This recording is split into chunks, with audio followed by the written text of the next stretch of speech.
Working principle of DC motor.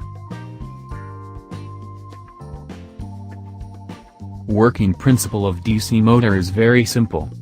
We can see that when the current conductor is placed in magnetic field, it experiences some force in particularly direction.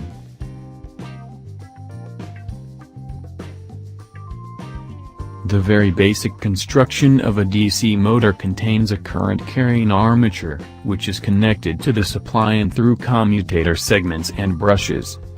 The armature is placed between north and south pole of a permanent or an electromagnet, in elementary model. One single turn of conductor is placed between two opposite poles. If we start to supply DC, via commutator system, current will start to flow. As we see, positive terminal of a battery is connected to left conductor of a turn, and negative terminal is connected to right conductor of a turn. As we see in model, north pole of the magnet is placed near left side, and south pole is placed near right side of the turn.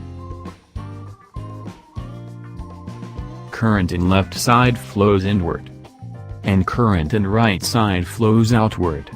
As we see, conductor is carrying current and they placed in magnetic field. Both of them experienced mechanical force acted on them. Direction of mechanical force can be easily determined by applying Fleming's left-hand rule.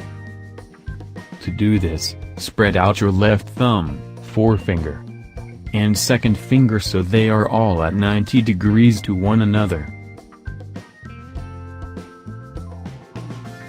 With that, if the forefinger is aligned along direction of magnetic field, from north pole to the south pole, and second finger is aligned along direction of the current and left side conductor, then thumb indicates direction of mechanical force.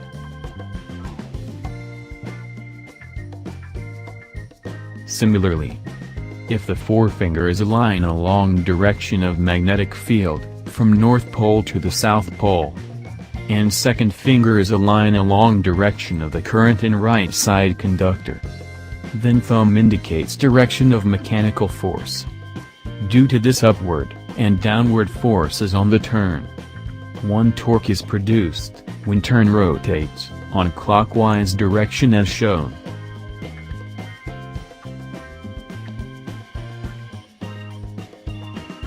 After rotation of the turn comes to vertical position in respect of the magnetic field. At this position there is no current in conductor because turn, conductor and brushes rest between two commutators.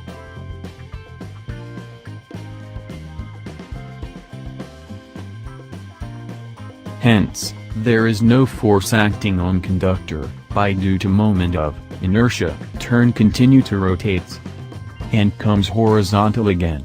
Position of conductor has been changed here.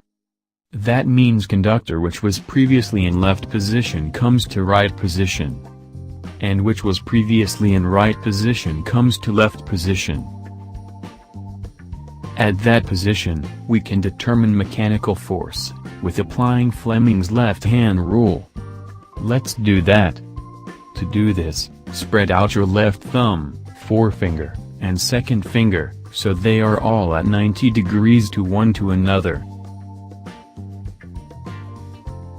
So if forefinger is aligned in direction of magnetic field, that is, from north pole to south pole, and second finger is aligned in direction of a current in the left side conductor, then thumb indicates direction of mechanical force. This is clearly upward here. So if forefinger is aligned in direction of magnetic field, that is, from north pole to south pole, and second finger is aligned in direction of a current in the right side conductor, then thumb indicates direction of mechanical force. This is clearly downward here.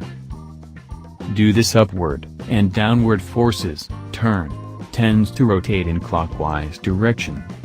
From that explanation we can come to conclusion that, here in this model we can see that, whichever conductor comes near south pole, experience upward mechanical force, and near north pole, downward mechanical force. and do this continuously forces mechanical turn rotate, even if battery is not connected. Particularly DC motor rotates at the same principle like this elementary model. Instead of single turn in DC motor we have mountain turns on major coil. And instead of 2 poles there is number of poles installed. I hope that you like it. Please subscribe, like, and leave comment.